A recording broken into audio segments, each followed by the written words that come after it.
Joy Explosion.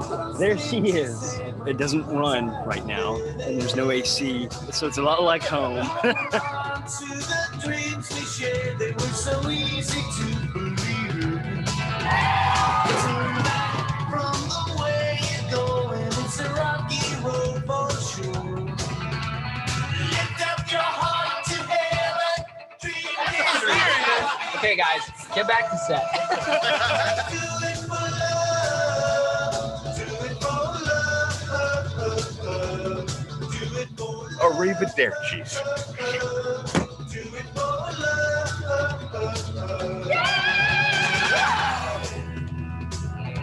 And I can see it time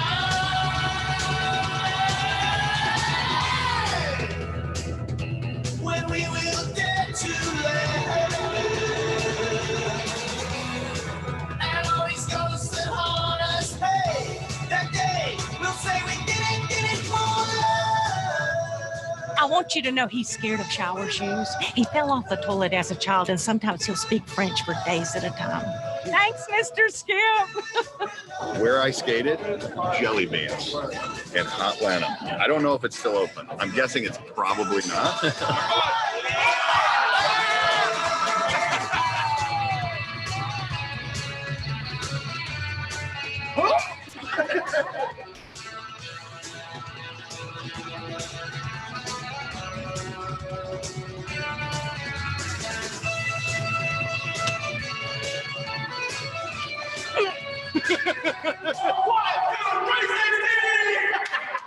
We the kids can't keep quiet about the big news. Tell the truth. Words on fire, silver roots. Double talk. They bother you with their forked tongues.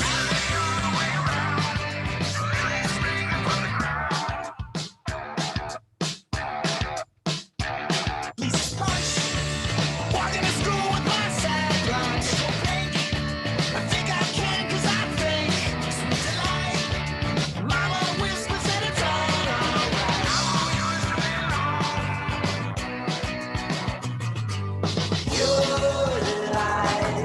Your delight, I rest in your delight.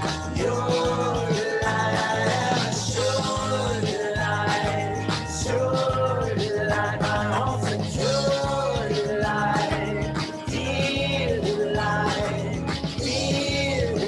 I feel it, dear delight, baby, your delight, sad, your delight.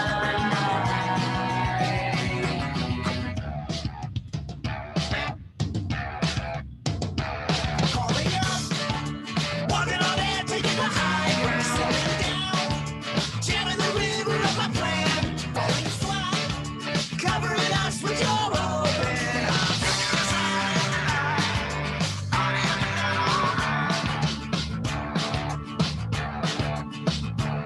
With a change, the stranger needs clear direction, energized, the risers will Claire Bronson, backstage too. the thrilling voice creates a cosmic storm.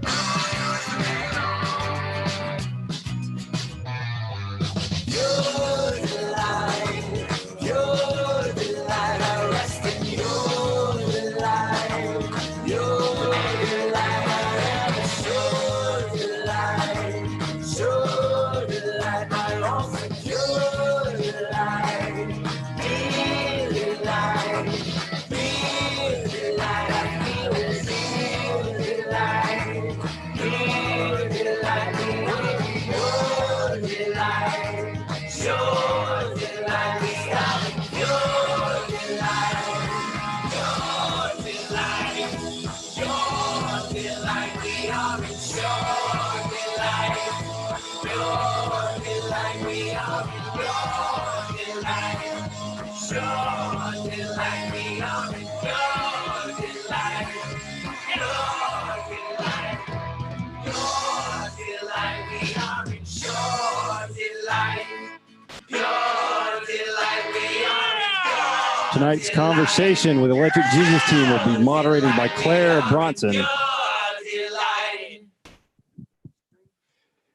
You just saw on screen is Sarah's grown-up sister, Rebecca. 7 years ago, Claire co-founded Drama Inc., acting studio with fellow Atlanta-based actors Jason McDonald, Scott Poitras, and Catherine Dyer. You may recognize Claire from her work on The Outsider, Mr. Mercedes, Just Mercy, Creed, Outcast, Nashville, and Ozark. Please welcome to Rome International Film Festival, Ms. Claire Bronson.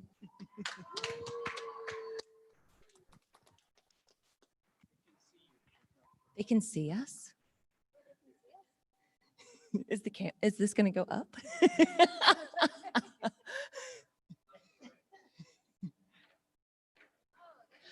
Oh, Surprise. hi, everybody.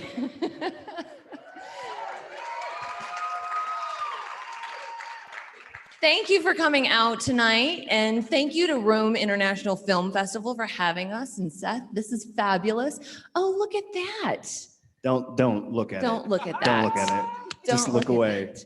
All right, let me start introducing everybody, okay? Because I'm not here who you're here to see.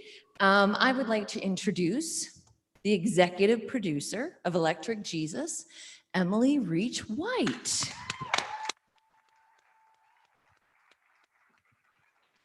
The screenwriter, director, producer of Electric Jesus, Chris White.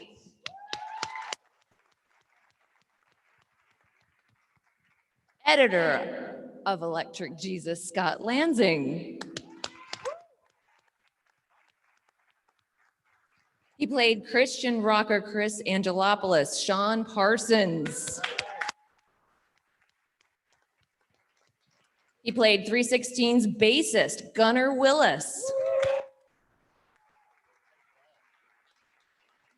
And he played drums for 316, Caleb Hoffman.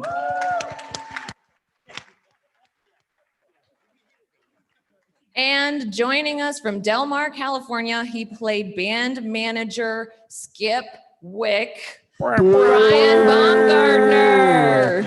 Woo! Do you think you can see us? I don't, Brian, can you see us? Oh, I'm seeing everything. Yes. I don't know what's worse, you in person or you in HD. You're just like, bam. No, you look good. Miss you. Thank you. I wish I could say the same about you. Well, don't. Hey, Brian, are you in your office? Oh, boy. Wow. I like the plant behind Oh, you. man. Yeah, I'm starting the night right. Okay. I'll start. You can see that these guys did not develop any kind of rapport whatsoever at all during shooting. So. All right, let's get into this. Brian, I think I'm going to direct the first question to you, my friend. Most of us know you as the office's dim-witted but lovable man-child accountant, Kevin Malone. In Electric Jesus, we see you immerse yourself in a much different, perhaps equally iconic character. Iconic character. Either Skip way. Wick. As an actor and someone who loves to hear about a fellow storyteller's process, I'm wondering, when you're creating a character like this, or even Kevin Malone, where do you start?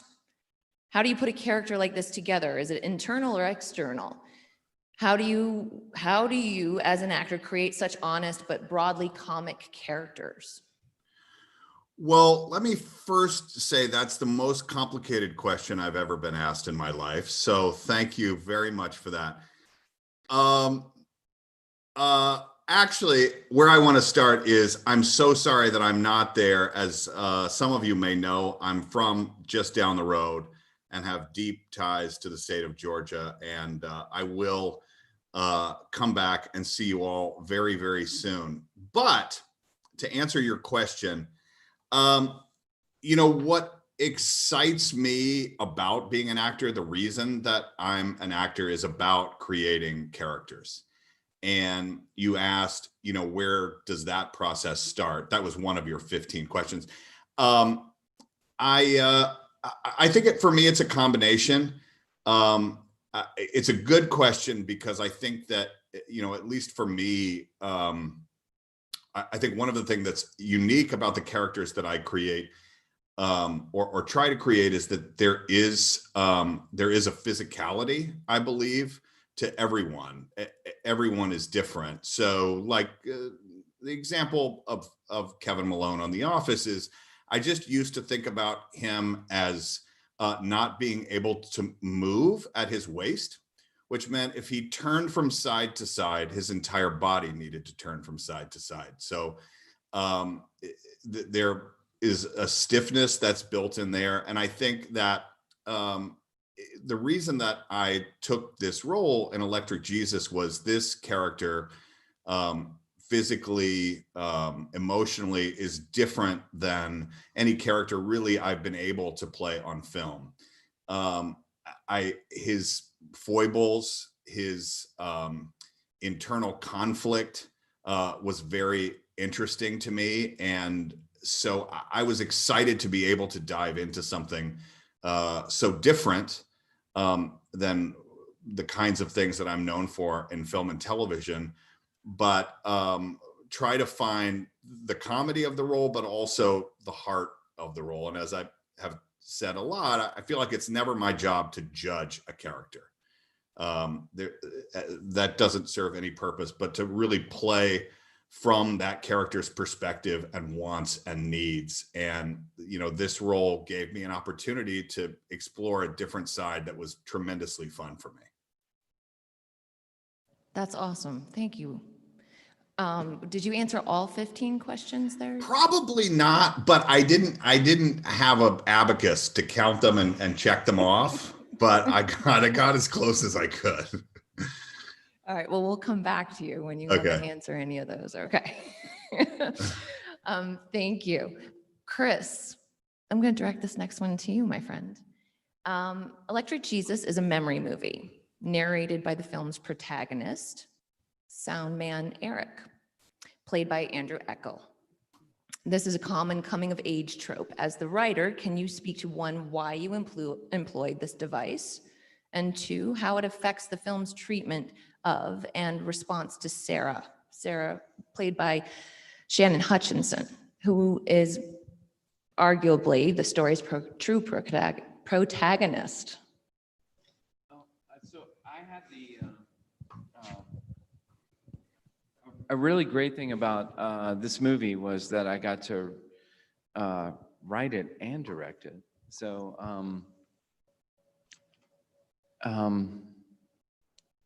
Andrew Eckel playing Eric in the film. In a screenwriting sense, and those of you who are screenwriters, you might connect to this. So in a screenwriting sense, when you're making pages, when you're writing pages, he's the protagonist, okay?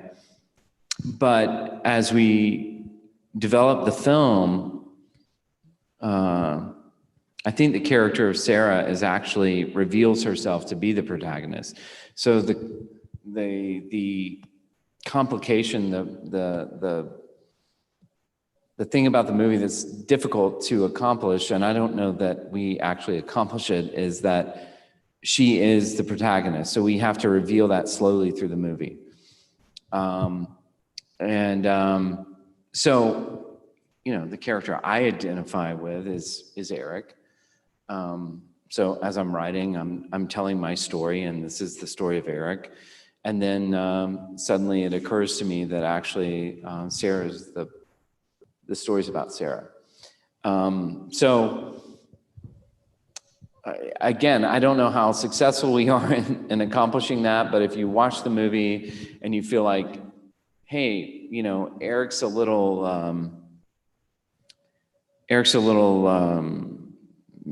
confused. Maybe he thinks this is about making Jesus famous. Maybe he thinks this is about him.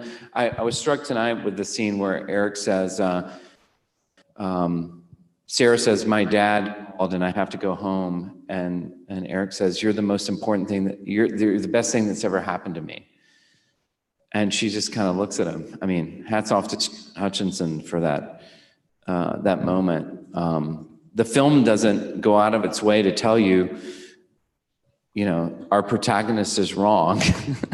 This isn't about him, it's about her. But I think at that moment, that's a really beautiful moment for me as a writer and a director, working with those two actors. And let me just say that Andrew Eckel totally carries the movie as a lead actor, as a protagonist in the film. But man, what an incredible job Shannon Hutchinson does. Not just singing, not just being the person who would typically in this kind of movie be the muse, the inspiration. She just holds it right there in the pocket, like as an actor. She just keeps doing her thing. And moment to moment to moment to the moment when she says, okay, yeah, I'm going home, I'm leaving, and you need to go home, Andrew Eckel. I just think that's a beautiful moment in the movie, a tribute to both of those actors. I always think it's pretty cool watching it, especially to hear you say it, because I always see you most in Eric's character. And you were so incredibly honest in writing Eric. You know, I mean, he's not perfect. He's a flawed character, you know, and I think that's why we see this truly as a coming of age story more than anything, because we get to see his flaws and we get to see everybody's flaws in this movie, you know? Yeah, I prefer rock and roll movies. I love rock and roll movies. I love movies about bands and artists, but I like it when the bands don't make it, because that's a really hard question. Like, what was all that for? Why did we go on that journey? And in this, you know, for me, it was like, I think a lot of the stories of my life probably weren't about me, and I thought they were. That's appropriate. Okay, Gunnar and Caleb, I'm gonna direct this one to you guys.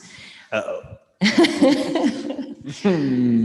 So I'm going to preface this by saying that you guys do, especially with Skip, you guys all do such an amazing job in this film. And I think that it partly has to do with what the brilliant executive producer and director and screenwriter conceived of and housing you guys together and everything. But you guys had such a great camaraderie.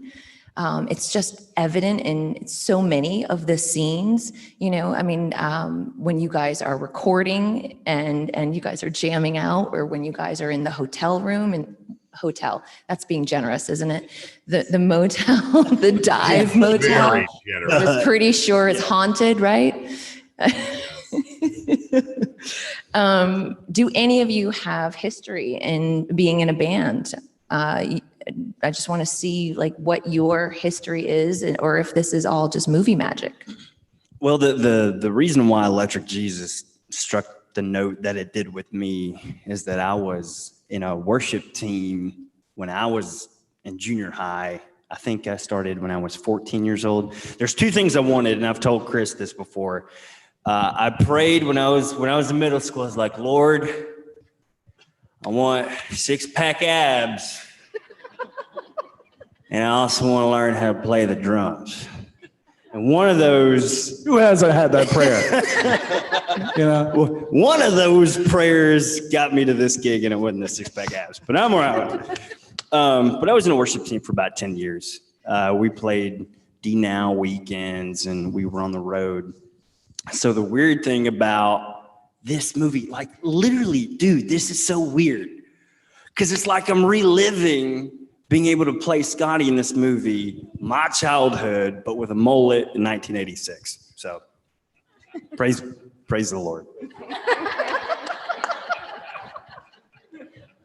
Gunnar, yeah. So hopefully this comes as a surprise to everybody, but I don't know how to play bass. I have never been in a band. I'll say this, I've never been allowed in a band until now. I told Chris, because everyone else can play their instruments. That's really Wyatt singing. It's so good. And I told Chris, like, hey, I can't play bass. And he's like, I'm not sure if Cliff knows how to play bass. I was like, okay. So yeah, there you go. Awesome. Thank you. You're welcome. How many actors are out there? It's hard to see. Can you guys raise your hands? Any actors out there? All right, so there's enough where you guys would enjoy hearing this story.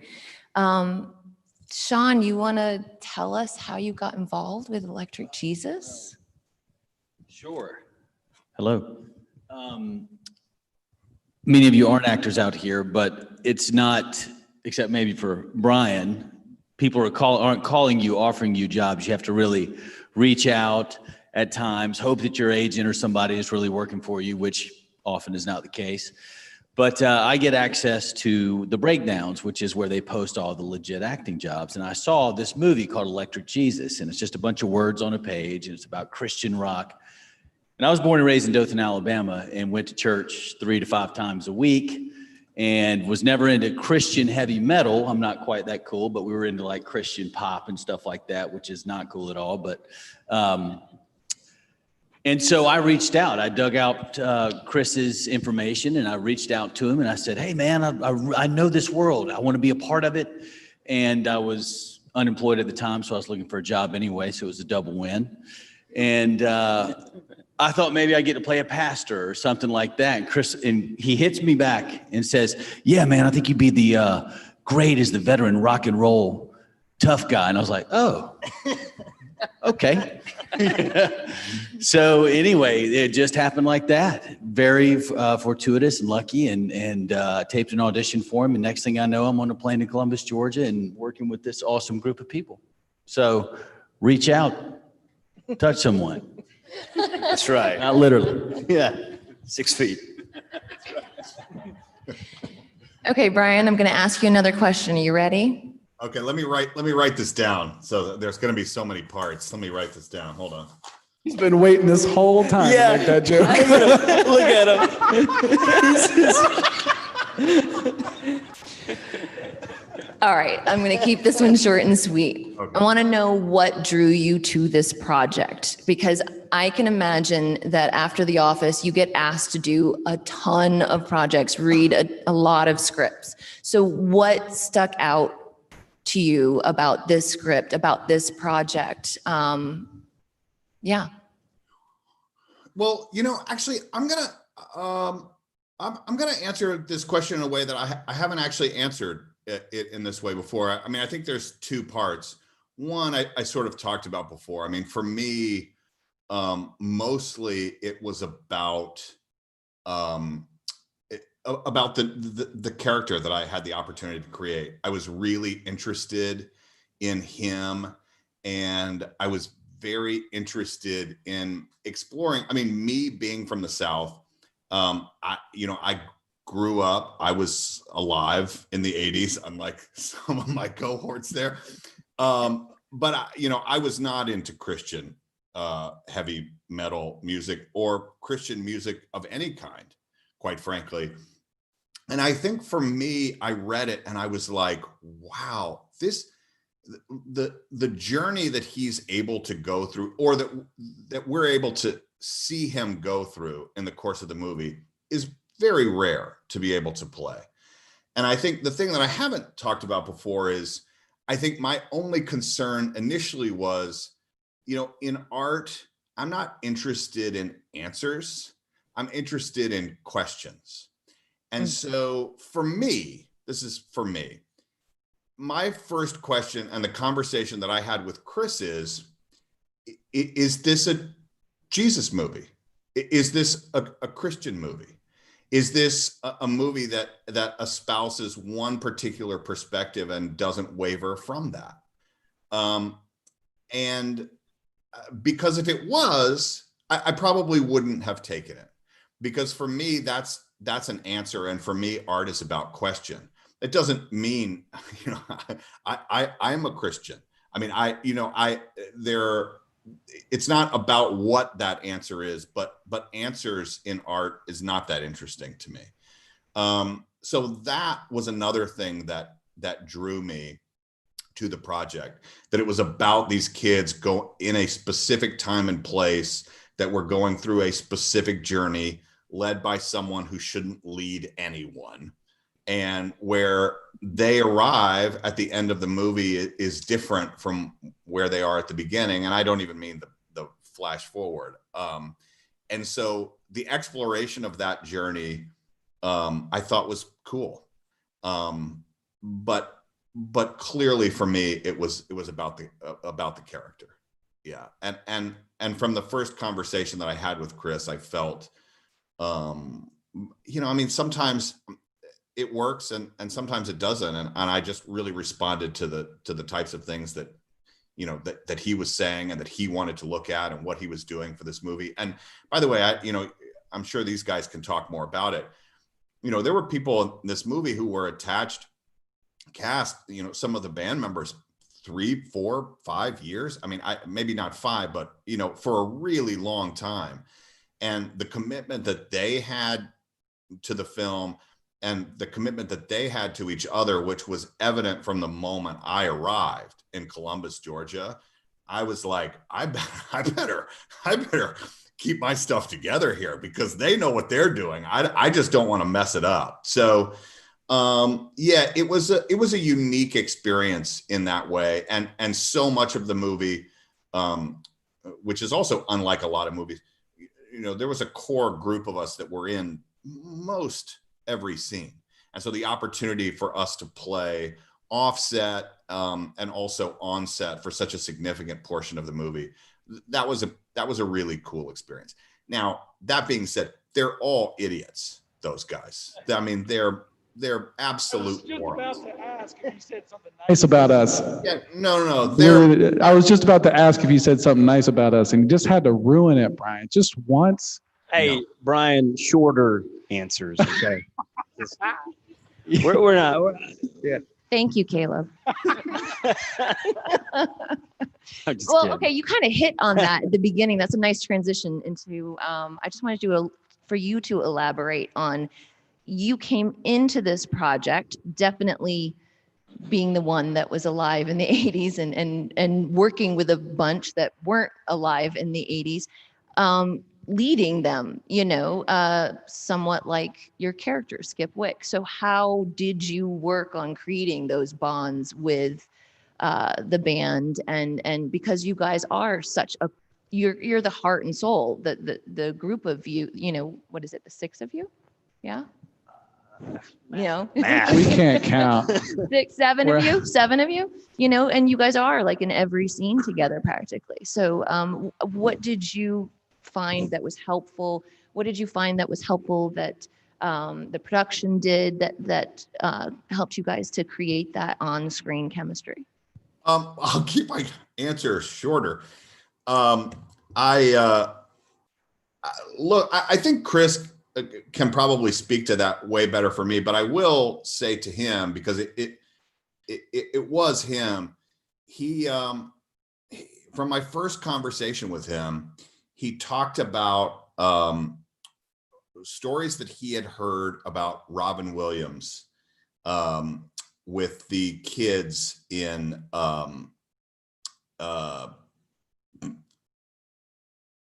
Ed Poet Society. Yes, thank you. And he said he was looking for someone to really be a part of the group, and that he had read a bunch of stuff about that happening on that film. And, for me, that was really easy because, look, I mean, I couldn't see hands about how many actors are there, but what I always say is it doesn't cost any more, and it doesn't create any more work for yourself to work together with people. And actors with an attitude makes no sense to me. And it was like we were all there. Only one of the cast was from Columbus, Georgia, but he stayed in the cast house. Now, let me be clear. I didn't sleep in the same space with them. Let me be very, very clear about that. That was not going to happen.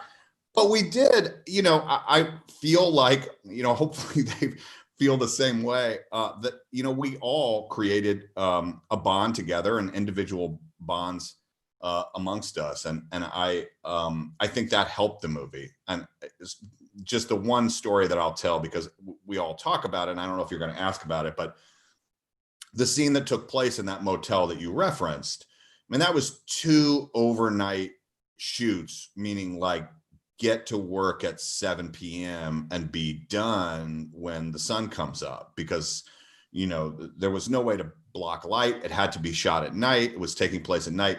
And the size of this motel, I mean, I can't even express how small. I mean, 50 square feet. I mean, I don't know how we all even fit in there. But, you know, having that sequence together, you know, kind of felt like we were doing theater. The way that it was shot and us in that small space together, and, you know, going through those kinds of experiences with them and on this project, that was tremendously fun. Nice. Thank you for sharing that. Chris, do you want to talk about what you and Emily did to make sure that they were able to create this bond on set, and what you feel like came through in the movie? Did it meet your expectations, or? So those of you in the audience who might be thinking about making a film, perhaps in Rome, Georgia, which is not a bad idea.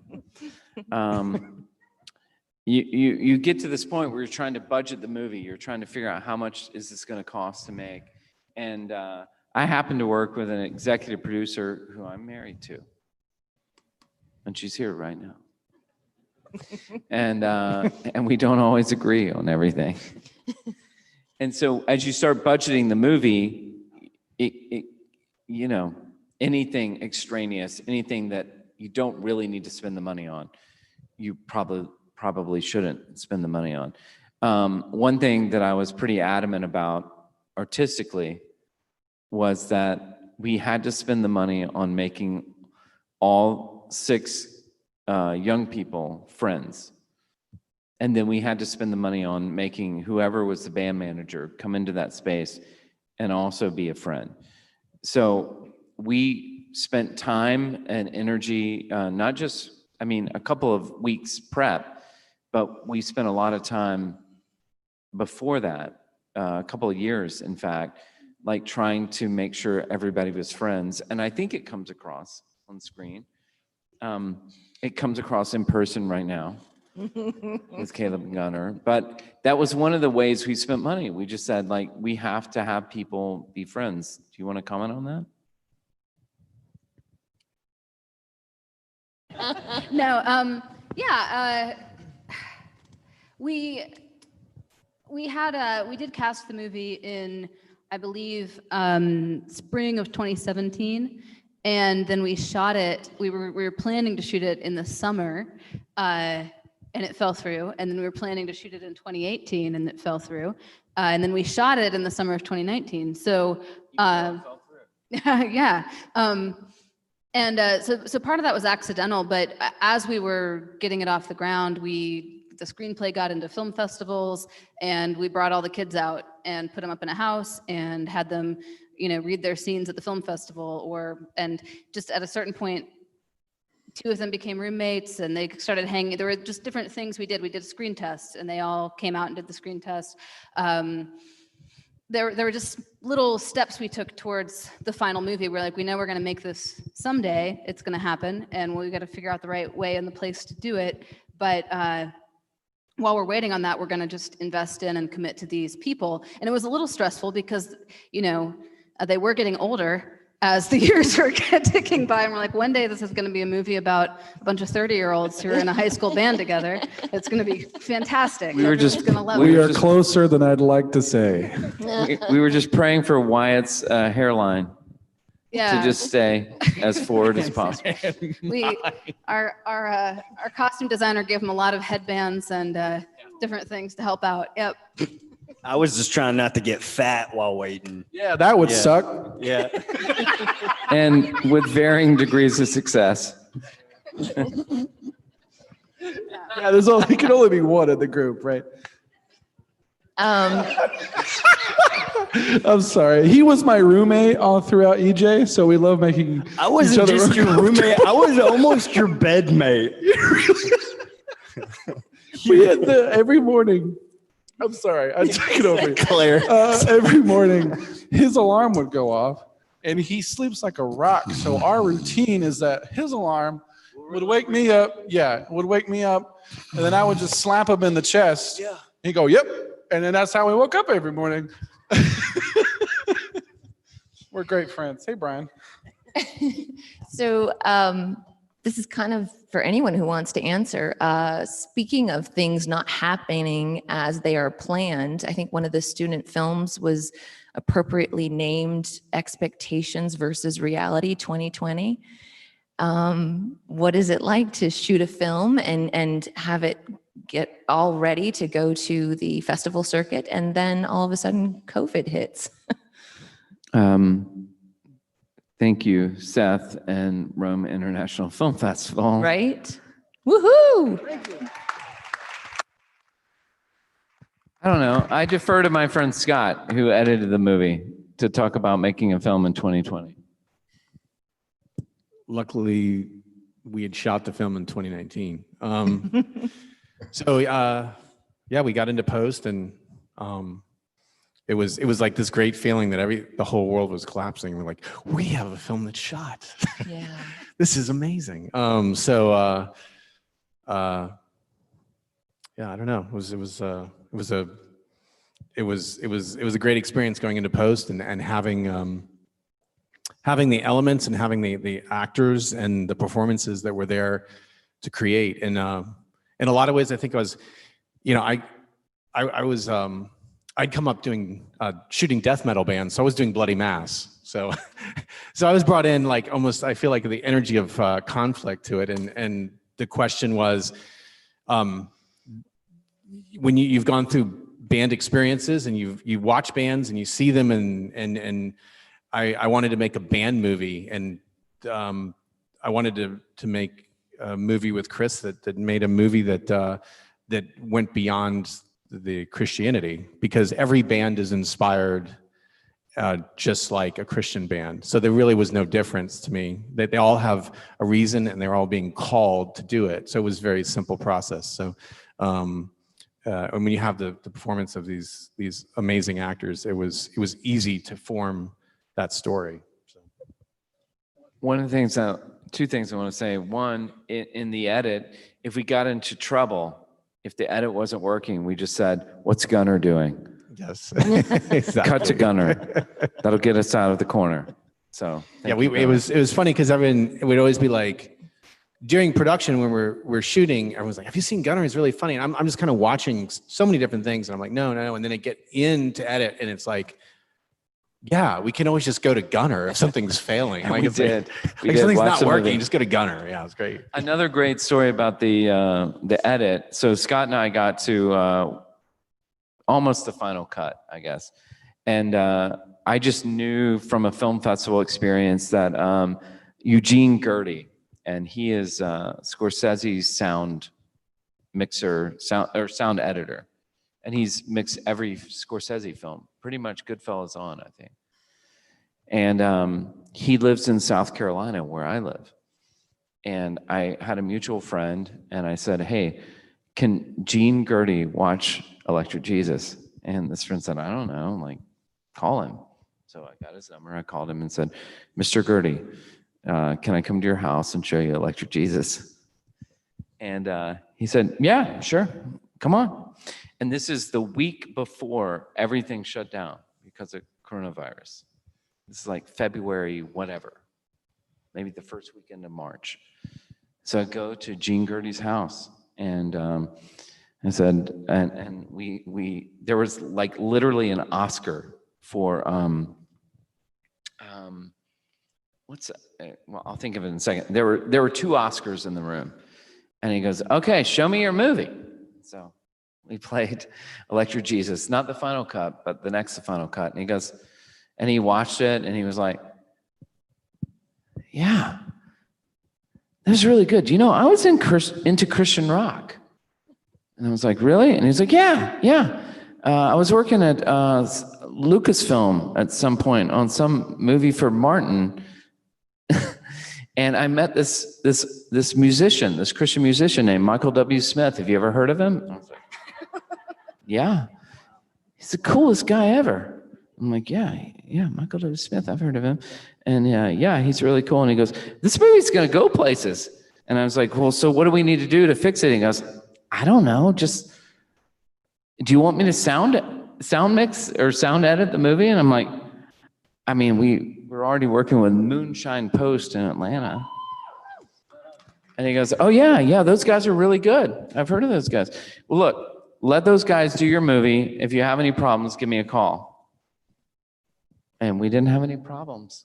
So, Gene Gertie, thank you for your encouragement. At the time when I hung out with him, he said, yeah, I just got back from Austin. Have you heard of this guy named Terrence Malick? And I'm like, yeah, of course, I've heard of Terry. Oh, Terry's working on something crazy. I was just out in Austin for 2 weeks. He's, I think I'm gonna work sound on this Terrence Malick movie. I'm like, you do that, sir.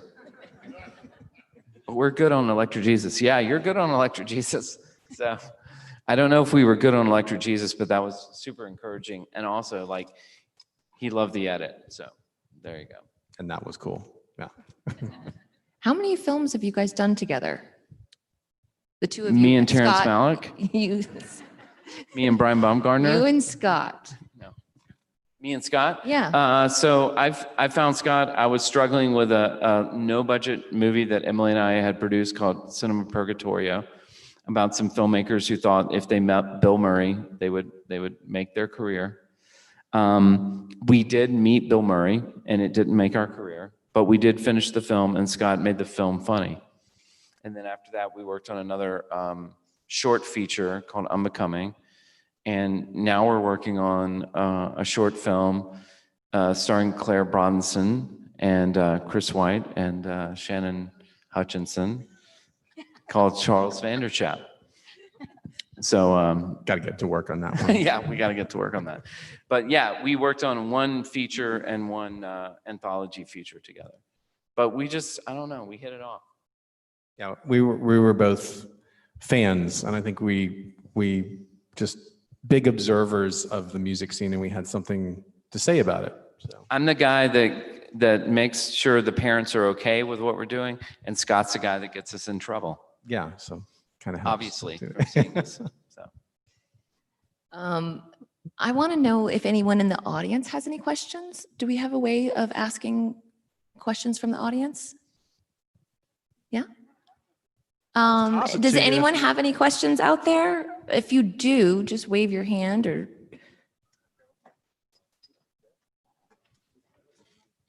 Anybody? Any No? questions? Okay. There's one. Oh, there we go. Just talk. Testing, 1, 2, 3, syphilis.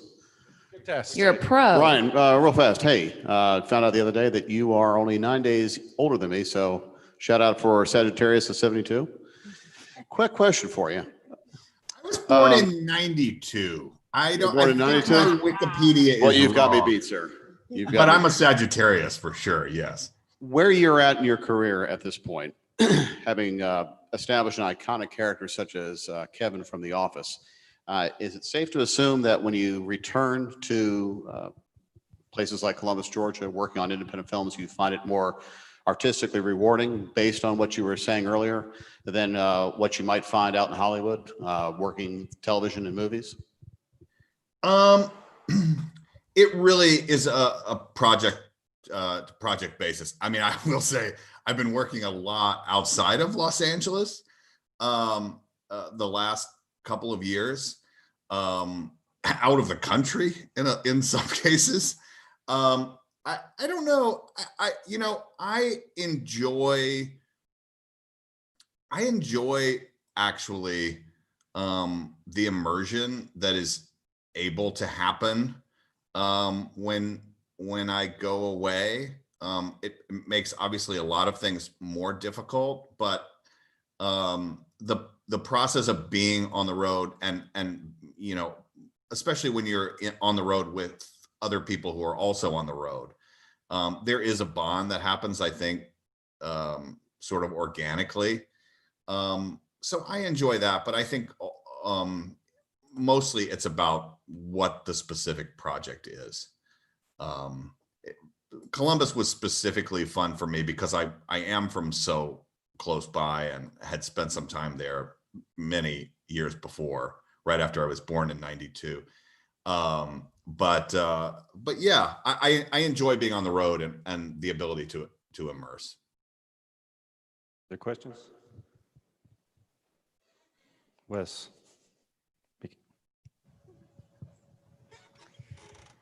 I'm sure you get this a lot, but Brian, how did you become an actor? Well, I wanted to do it from when I was quite young. I went to school for it. I went to college for it. I went to a conservatory training program for it. That was my path. You know, I did theater for a number of years before moving out to Los Angeles and beginning to work in film and television. You know, Sean said something I think is great earlier about, you know, not being afraid to put your neck out there and pursue something that you find. I guess, you know, I don't know if specifically you're an actor, if that's why you're asking, but the piece of advice that I always give is similar to that, which is that it's a business. And so the more information that you have and the more you treat it as a business, the better for you. So I'll give you an example, right? Especially coming from theater. People would say, oh, I don't watch TV, right? I read books, or I just go to the theater. And I always thought that is so stupid. Like, that is so dumb, because if what you want is to work in film and television, the best thing you can do is watch film and television, and not just good stuff, but bad stuff. And, you know, like Sean was talking about, you know, you get an audition for something, and if you don't know what the style is, if what the genre is, if you know, how things are shot, how characters are built on a specific show, you're way behind on the game. So yeah, treat it. I feel like that was the thing that I did best, was I treated it as a business. And, you know, specifically, I did a few very small things, but before The Office, but, you know, I'd watched every episode of the British version of The Office, and I knew what shows were being made by NBC in the fall of 2004. And I knew if there was one show that I was going to be cast on, it would be The Office. And I knew what character that I should play in that show. And I just needed to work to make sure that they figured that out as well. Good Awesome. question, Wes. Take it back. Fabulous. I think we're going to wrap it up and let everybody go and have a drink and a bite to eat. Is it my Brian- turn? Can I interrupt real fast? You sure? I've done it a couple times, and I apologize. That's okay. But I have an idea for you guys. I was wonderfully asked by Chris White to direct a music video for one of the credit songs in EJ. And it features the band. And no one's ever seen it. So would you guys like to watch it? That sounds good. I think that's a yes. All right. Saying that we can watch a music video you directed, Yeah. starring all the actors of Electric Jesus as we disappear. But we want to see it, so we got to get to the audience. Okay, Brian, I'll send you a link. So you directed a music video for a song that plays at the end, and we're going to see the premiere right now, right Yes. here. And That it is doesn't true. come out to the rest of the world until Thanksgiving 2020. That is correct. He's so much better at words than I am. What? Oh, they told me Brian's- they wanted Brian in it, and I was like, nah, I can't have Brian in it. Yeah. Okay, Brian, I'll send you a link. Let's all watch Gunner's music video. Gunner wrote and directed the music video you're about to see. Come on, let's all go out there. Thank you, Yes, all right. everybody. Brian, thanks. Thank you, Cass. Be careful getting off that stage. Thank you, guys, everyone for coming. Watch this video. And Cass, come back up right after the video. We're going to take some photos up here. Thank you so much.